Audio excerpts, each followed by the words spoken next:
Well, I suppose I am just coming on to see if I have sound, because my goodness, I don't think that I'm going to be able to make it with the time that I have left.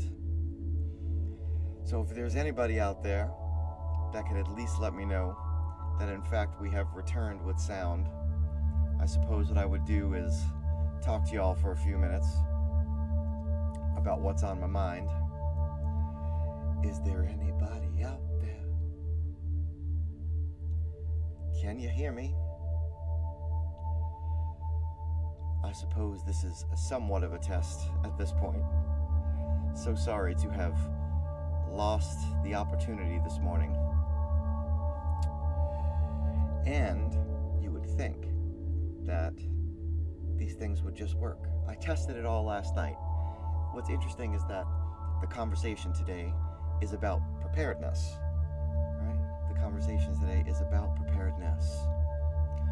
So, what I was saying is simply this.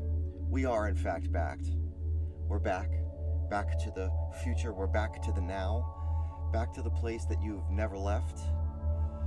There has been a bit of a pit stop in the last little bit on the trek that is the commitment to having better avenues of communication. We had taken that little break, albeit that I needed to step away. And what I was trying to say was, hey, I'm still not sure if anybody can hear me. I need to double check this, my good humans. I am so sorry, but I definitely need to. If somebody who is on the live on Facebook could let me know that in fact you can hear my voice, that would be super helpful. If you could drop it into the comments, that would be great. Just so that I know that I am not absolutely talking to myself, which is what happened a little bit ago. And I don't see anything now. How we doing? Yay! You can hear me. Brilliant. Brilliant, brilliant, brilliant. I don't even know where I am at this point. I'm looking around the screen. How very unprofessional is all of this, I wonder. So,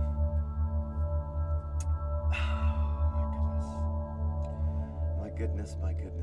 What I was trying to say before I was so rudely interrupted by technology is that, did you know that at the quantum level that particles get tangled? And when they are separated, regardless of distances, that changes that occur in one particle instantaneously can occur in the other. True story. Entanglement is absolutely a real thing, and it is now part of the canon that is physics. How do we prepare for anything that we do? Do we need to prepare for any moment in particular? How do we come to know what we need to know? How do we know what changes will occur? Do we need to know that changes occur?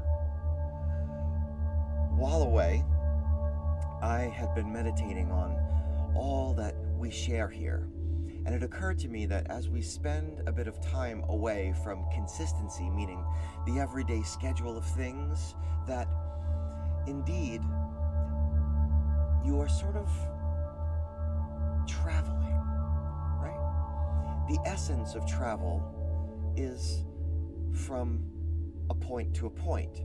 Travel is quite an interesting experience, isn't it, for human beings? The movement, what occurs when you're transitioning from one point to another. It's as much of an external movement as it is an internal movement. There's a stirring, a curiosity. The mind often wanders. With no set destination, even though we have a set destination. Here we talk a lot about being in the now. That's what our practice is about. And that we cannot worry about the future, nor we can't live in the past or be afraid of the past. And all that is to say that these 2 points in time, in the timeline of our existence, that they are unique levels of consciousness, and they have great merit, and they mean a great deal. The past means a great deal. The future means a great deal to who we are in the now. Actually, it's everything as to who we are in the now. What I find remarkable is that when we travel, we often relish in the moment, the experience. We are hyper aware of the scenery, our emotions, our thought quandaries as we wander, while at the same time we are also clear on where we have been and where we are going. Yet, when we're in the humdrum of every day, we have to continuously remind ourselves to stay in the now and to not harp on the past or to not worry too much about the future. To use these moments as a guide to understanding to what to do next, to prepare for potentially what's behind door number 1 or door number 3 or door number 7, and to what we long for. Maybe what we're longing for is that journey, the travel, the way now feels when we're in that feeling of traveling. I was reminded recently of Socrates, who believed that wonder is the beginning of all wisdom. And he went on to say that in knowing that you don't know, knowing all that you don't know, knowing that you know nothing, that makes you the smartest person of them all. Now, how do we get there from here? Well, we get there with faith and with patience and with devotion. And I am so sorry that because of all of the craziness here, today is just a conversation. And I implore you to, with patience, with faith, and with devotion, rather than impatience, rather than mistrust, rather than indifference, join me back here tomorrow, where we'll do our guided meditation, and that I can't because I have to get on to a meeting, and I was not expecting almost 20 minutes of confusion here. And we'll be back here tomorrow with focused minds, with concentrated minds, so that we can be mindful, so that we can meditate, so that we can seek to connect to the universe that is you, to the universe that is me, to the universe that is us, so that we can boldly go where no one has gone before, deeper and deeper into the epicenter of your circle.